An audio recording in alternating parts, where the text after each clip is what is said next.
18 साल बाद आरसीबी ने आईपीएल की ट्रॉफी को जीता, लेकिन ये खुशी बहुत ही शॉर्ट लिव्ड थी because of a deadly stampede. ये एक मातम में बदल गई। स्टैम्पीड्स अगर हम देखें हमारे देश में काफ़ी ज़्यादा कॉमन है। इससे पहले महाकुंभ में स्टैम्पीड देखी गई, then we had Hathras and across अगर आप देखेंगे तो हमें काफ़ी ज़्यादा एग्जाम्पल्स स्टैम्पीड्स के मिल जाते हैं। सो एक क्वेश्चन अगर हम देखें इन द GS3 पेपर तो बहुत अनयूजुअल नहीं होगा and we need to be prepped or prepared for that. So let's try to address the topics of stampedes through a question. अब अगर हम क्वेश्चन की बात करें सो this is a 15 marker question. That means आपको 250 शब्दों में ये लिखना है। तो आप अगर A4 शीट ले रहे हैं और उसके दोनों तरफ मार्जिन ड्रॉ कर रहे हैं so you can use 3 sheets and if you are writing it in a timed manner में आप लिख रहे हैं तो आप 11 मिनट्स आइडियली ले सकते हैं। ठीक है, so 15 marker 11 minutes 250 words. And I would highly recommend कि आप जितने भी इस क्वेश्चन में the parts that have to be addressed you should address all of these parts in multiple points and ideally क्योंकि ये 15 मार्कर है तो आपको आइडियली टोटल इन सबके मिला के एटलीस्ट 15 पॉइंट्स लिखने हैं। ठीक है, ऊपर नीचे आप कर सकते हैं। Okay, so let's look at the question. ठीक है, जो हमारा क्वेश्चन है वो है despite recurring stampede incidents in India across religion, political and entertainment events, preventive crowd management remains inadequate. ठीक है, it remains inadequate तभी हो रहे हैं। Critically examine the major causes. ठीक है, आपको causes के बारे में बात करनी है behind stampedes in India and suggest comprehensive measures to prevent such disasters. Right, अब जो हमारा इंट्रोडक्शन रहेगा that can actually introduce elaborate this aspect across religious, political and entertainment events, उसको आप elaborate कर सकते हो। आप स्टैम्पीड की डेफिनेशन दे सकते हो and you can elaborate this। And इसमें ना एक चीज बहुत ध्यान देना कि प्रिवेंटिव क्राउड मैनेजमेंट की बात की गई है। ठीक है, तो ये कहने का भाव यही है कि ये इंसिडेंट्स totally avoidable है but because of the lack of the measures or we are not able to tackle the causes they happen। तो उस चीज को हमें एड्रेस करना है इस सवाल में। राइट, सो इंट्रोडक्शन में आप इसको इलेबोरेट कर सकते हैं, then you can write the causes and you can write the measures. You can also write 3-4 challenges कि ये मेजर्स तो ऐसा तो नहीं है ये मेजर्स अभी तक हम नहीं ले रहे होंगे बट फिर भी ये हो रहा है एंड फाइनली कंक्लूजन। ठीक है, सो इन बेसिस पर हम इसको इलेबोरेट कर सकते हैं। Now let's start with the introduction, the definition। अब ना स्टैम्पीड ऐसा माना जाता है कि जब क्राउड डेंसिटी 4 to 5 persons पर स्क्वायर मीटर को एक्सीड करती है। ठीक है, 4 to 5 persons पर स्क्वायर मीटर को एक्सीड करती है और 50 से 100 लोग होने चाहिए इन अ सडन अनकंट्रोल्ड मूवमेंट तो फिर स्टैम्पीड हो जाता है। ठीक है, सो this is the quantitative number। 4 to 5 persons per square meter and 50 to 100 persons should at least be involved in an uncontrolled situation for the stampede to occur and it is always considered to be a man made disaster। मतलब इसका भाव ये भी है कि ये preventable है। Man made disaster का मतलब तो यही हुआ कि ये प्रिवेंट कर सकते हैं हम इसे, है ना, मैन मेड माना जाता है इसे। तो ये हमारे लिए एक जेनेरिक डेफिनेशन है। अब इसको ना अगर आपको एक इक्वेशन की फॉर्म में लिखना हो या आपको याद करना है क्योंकि स्टैम्पीड पे क्वेश्चन तो आ सकता है तो आप ये याद करो 4 से 5 लोग पर स्क्वायर मीटर, 50 से 100 टोटल। एंड इसको हम डिफाइन कर सकते हैं, इट कुड बी स्टैम्पीड को हम डिफाइन कर सकते हैं क्राउड, बहुत ज्यादा क्राउड है, माइनस प्लानिंग और मैनेजमेंट। ठीक है, so this could be when you had a lot of people and there is no planning and no management you might witness a stampede। You might witness a stampede. कई कई बार इसमें हम plus panic भी add कर देते हैं या फिर कोई ट्रिगर, जैसे जो मुंबई में एल्फिंस्टन स्टैम्पीड हुआ था 2017 में, उसमें एक रूमर फैल गया था कि ब्रिज कोलैप्स होने वाला है, that led to a stampede. So there is always a panic और a trigger that might be involved, तो आप उसमें प्लस पैनिक और ट्रिगर भी ऐड कर सकते हैं। So this could be your definition. Also एक और चीज हमेशा ध्यान में रखना कि जो स्टैम्पीड है ना, उसमें डेथ कैसे होती है, ट्रैम्पलिंग से। आप ना अपनी चेस्ट पे कोई भारी सामान रख दो या कोई आपके ऊपर बैठ जाए, you can't breathe, that is trampling.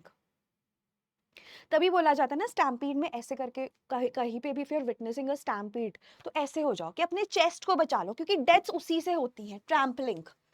एस्फिक्सिएशन, सांस ना ले पाना, ठीक है। So trampling is one reason, asphyxiation is another, human crush जिसमें आपकी हड्डियां वगैरह टूट जाती हैं, किसी वाइटल ऑर्गन को अगर उन्होंने पंचर कर दिया तो उस वजह से। But trampling and asphyxiation are the two reasons which lead to death within second और मिनट्स। तो ये बहुत इंपॉर्टेंट है, ट्रैम्पलिंग और एस्फिक्सिएशन, राइट। सो ये भी आप एक कहीं ऐड कर सकते हो अपने आंसर में। And then the types, political, religious, entertainment, pre से आप याद कर सकते हो। एंड इसको ना 3 हिस्सों में ऐसे भी हम एक इन्फोग्राफिक में लिख सकते हैं, पॉलिटिकल नीचे एग्जाम्पल, एंटरटेनमेंट नीचे एक एग्जाम्पल, रिलीजियस नीचे एक एग्जाम्पल। रिलीजियस की तो आपको बहुत मिल जाएंगी, जैसे 2024 में हाथरस स्टैम्पीड थी, गुरु भोले बाबा उनके चरण की धूल लेने की कोशिश में बहुत सारे लोग मारे गए। नैना देवी में हुई थी, स्लोप स्टीप था। तो रिलीजियस में आपको काफी मिल जाएंगे। इनफैक्ट ऐसा बोला जाता है कि 4/5 of the स्टैम्पीड्स, close to 80% of the stampedes, 79% वैसे precise number है, are because of religious reasons. So you will see a lot of examples in religious, ठीक है। entertainment में आप जो बेंगलुरु वाली अभी recent stampede है उसको आप डाल सकते हैं।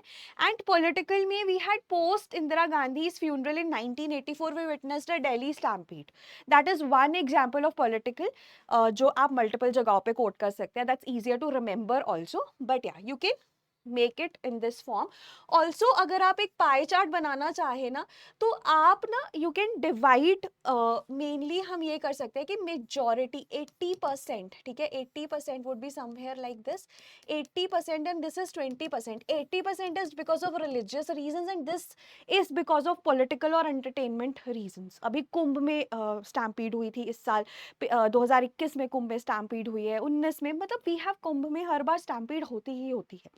तो रिलीजियस रीजंस हमारे सबसे आगे आते हैं, right. So either you can have this infographic और दिस इन्फोग्राफिक डिपेंडिंग अपॉन के क्वेश्चन में क्या, क्वेश्चन का जो कोर है वो क्या है, राइट। अब यहाँ पर लाइक आई सेड 4/5 रिलीजियस से होती है। ऑल्सो एनसीआरबी के डेटा के हिसाब से अगर हम 2022 तक, 2001 से 2022 तक देखें तो 3,000 लोग have died because of stampedes in our country.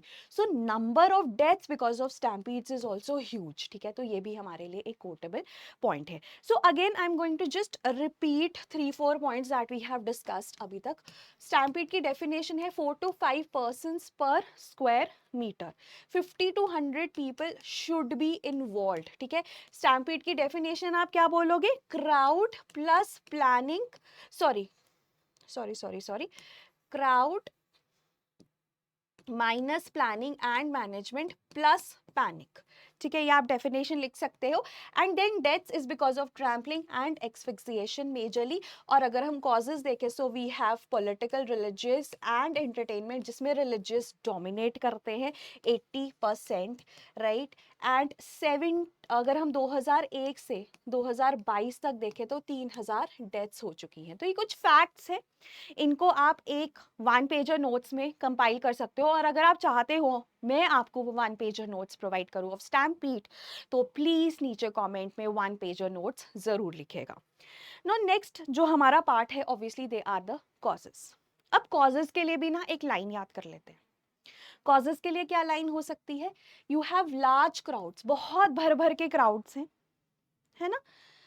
That is there कि किसी तरह से ना हमने ज्यादा लोग इकट्ठे कर लिए, जितनी उस जगह की कैपेसिटी थी उससे ज्यादा. That could be one cause, over crowding, large crowds. Second, inadequate safety measures, कि सेफ्टी मेजर्स नहीं थे. एक है ना कि आपने क्राउड इकट्ठा किया, ठीक है, but you have made sure कि वो प्रॉपरली मूव कर रहे हैं, there is only a uniform line, एक यूनिलेटरल डायरेक्शन में मूव कर रहे हैं, एग्जिट एंट्री पॉइंट्स डिफाइंड है, ठीक है, जितने लोग जितनी कैपेसिटी है उतने ही लोग आप भेज रहे हो. सो that is a safety major, है ना. तो अगर आपके पास क्राउड्स ज्यादा है, सेफ्टी मेजर्स है नहीं, and you add a trigger to it, तो इन्हीं को ना हम इलेबोरेट करेंगे इन द कॉजेस. एक हमारा लाइन ऑफ थॉट आ गया. Now we will elaborate this in the causes, ठीक है. अब जैसे लार्ज क्राउड्स, मोस्टली हमारे देश में ना देखो religion is very big deal, तो रिलीजियस गैदरिंग्स कॉमन है, और हर साल में मल्टीपल इवेंट्स होते हैं जब रिलीजियस गैदरिंग्स होती हैं. Add to it some religious guru is coming, तो क्राउड हमेशा ही कैपेसिटी से ज्यादा होता है, अनप्रेसिडेंटेड होता है, majority of the times anticipate नहीं किया होता. Right, so you have mass religious gatherings and cultural practices. Again वही वाला पॉइंट रिपीट कर दिया कि 79% of the stampedes are because of religious reasons. Political को हम एक बार साइड पे रख दें कि पॉलिटिकल जो गैदरिंग्स होती है इतनी नहीं होती. हम एक बार एंटरटेनमेंट वाली चीज़ों को भी साइड पे रख देंगे. कोई एक्टर आया था, जैसे आलू अर्जुन की मूवी रिलीज हुई थी, तो लोगों ने आलू स्टैम्पीड हो गई तो आलू अर्जुन को ही अरेस्ट कर लिया, बट वो सब साइड लाइन है, मतलब वो इतना इंपॉर्टेंट नहीं है जितना रिलीजियस है. तो ये हमारे लिए ना सबसे बड़ा कॉज है.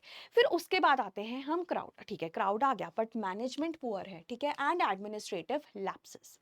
अब इसमें आप देखो क्राउड साइज, या तो अब आपने एंटिसिपेट नहीं किया, या आपकी एंटिसिपेशन से ज्यादा लोग आ गए, लैब्स तो अथॉरिटीज के एंड पे ही है ना.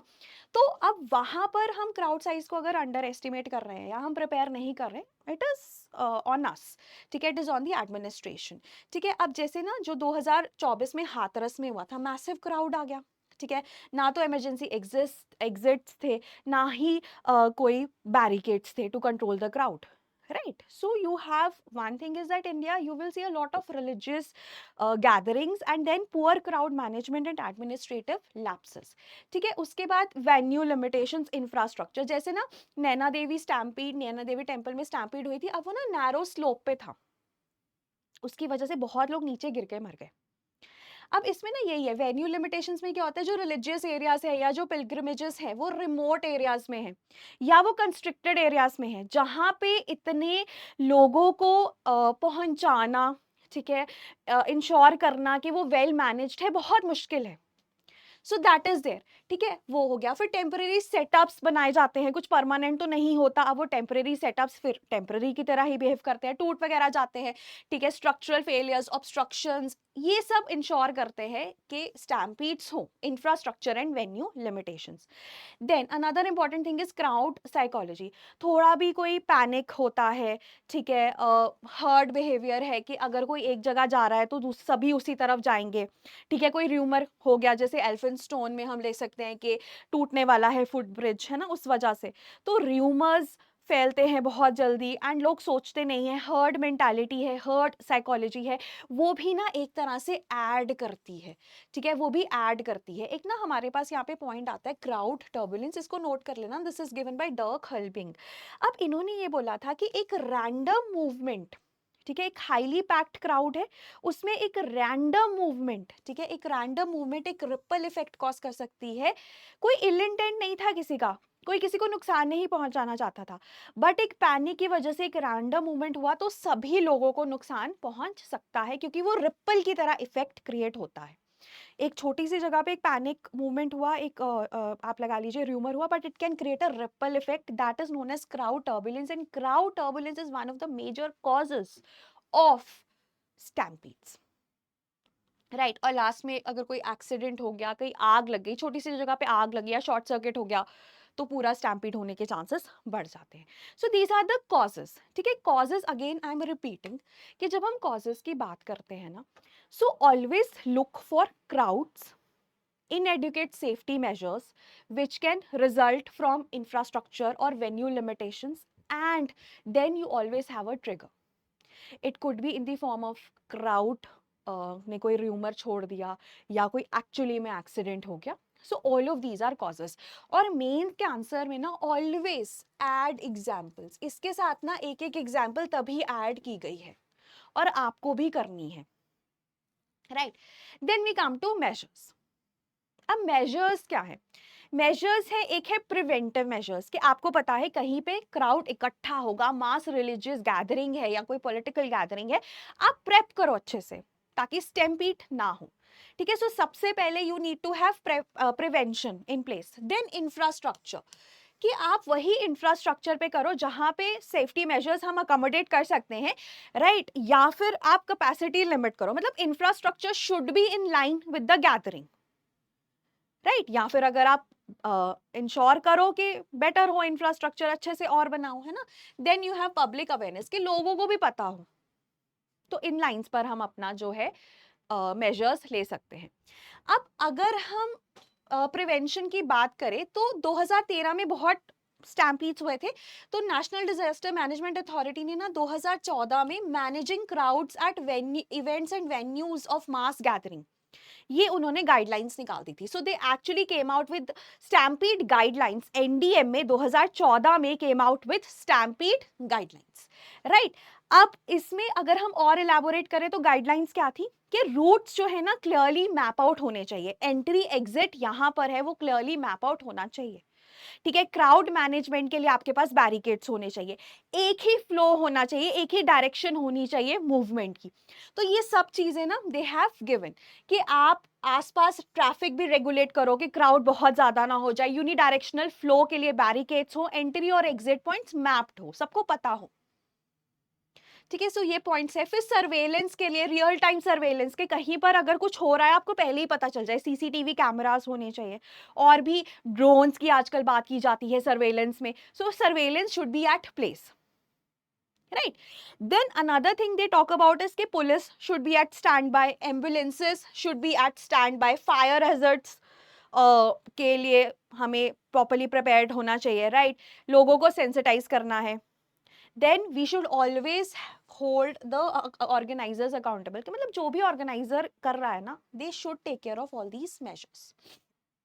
so ये प्रिवेंशन में आ जाता है कि कहीं पे भी रिलीजियस गैदरिंग हो रही है वो इस स्लाइड से पहले तो आपकी जितनी कैपेसिटी अलाउड है उतनी ही कैपेसिटी आपको परमिट करनी चाहिए, ओवर क्राउडिंग नहीं होनी चाहिए. उसके बाद यू शुड इंश्योर कि मैपिंग हुई है सबकी. ठीक है. सर्वेलेंस है, there are emergency services on stand by. ठीक है. All of that. Then next हमारे पास आता है इंफ्रास्ट्रक्चर इंप्रूवमेंट. अब इंफ्रास्ट्रक्चर बेटर करने की कोशिश जरूर करो, जैसे पाथवेज वाइडेंड होने चाहिए. ठीक है. अगर एग्जिट्स कम है तो नए कंस्ट्रक्ट करो, ब्रिजेस नए कंस्ट्रक्ट करो. ठीक है. Crowd control equipment, barricades. तो इंफ्रास्ट्रक्चर इन लाइन होना चाहिए विद द कैपेसिटी. फिर नेक्स्ट आता है टेक्नोलॉजी. टेक्नोलॉजी देखो, अगर हम कुंभ 2025 में देखें ना तो real time crowd monitoring systems थे, राइट. 300 सीसीटीवी कैमरास वर इंस्टॉल्ड. फिर उसके बाद रिस्ट बैंड्स लगे थे. ठीक है. इलेक्ट्रॉनिक रिस्ट बैंड्स, ताकि ना ज्यादा लोग ना इकट्ठे हो जाए, जितना परमिटेड है उतना ही हो. तो जीपीएस बेस्ड ट्रैकिंग थी. फिर एआई मॉडलिंग पहले करके देख लो, right. Then you have crowd density sensors. अगर कहीं पर ज्यादा क्राउड हो रहा है तो आप एडुकेटली उसी टाइम पे मेजर्स ले लो. तो टेक्नोलॉजी का रोल, ड्रोन्स का रोल, सीसीटीवी कैमरास का रोल, ये भी तो मेजर्स में ही आता है, right. Then we have capacity building and training. जो National Institute of Disaster Management है, इन्होंने इंक्लूड किया है क्राउड डिजास्टर मैनेजमेंट को. जैसे एक वेबिनार हुआ था on crowd management and stampede avoidance. So they have included that and they are training people for that.